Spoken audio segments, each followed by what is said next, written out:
Hello everyone and welcome to the Somco software cute quick item of the week.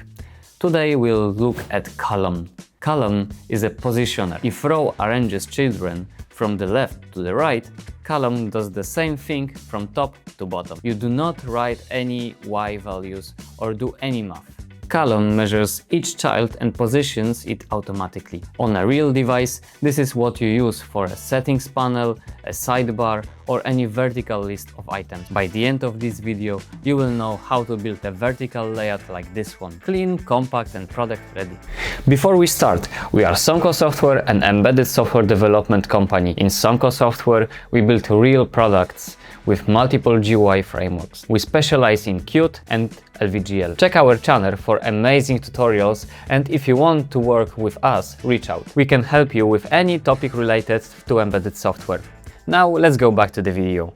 For this episode, we will use the same labeled rectangle helper from the row episode. To start using column, you have to just import Qt quick. Let's define column with one child.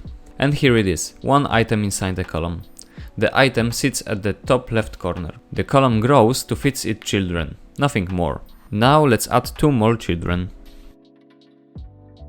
A, B, C.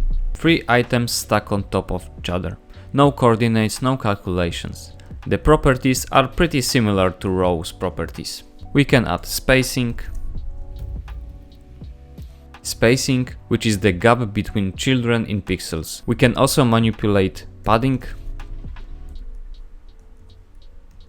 which adds space between the column's edges and its content. You can also set each side separately. For example, top padding, bottom padding, left padding, and right padding. One important rule, almost the same as in the row: never put anchors.fill parent or anchors.top or bottom on a child inside the column. This is wrong. Column sets each child's y position itself. Vertical anchors, top, bottom, also controls y value. These two conflict and the layout breaks. Anchors.fill makes it worse. It also removes the fixed size, so the column cannot measure the child's height at all. But horizontal anchors are safe. Anchors left, right, and horizontal center works fine on children. Column only controls the vertical position. The horizontal axis is yours to use. The same rule as in row, just mirrored.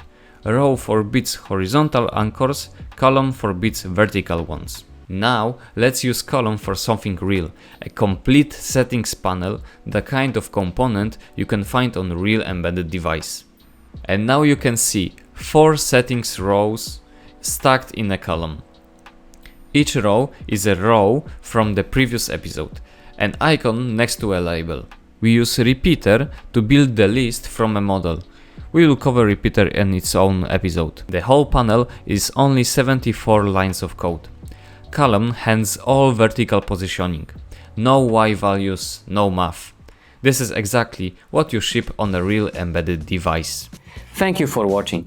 If this video helped you, please like and subscribe.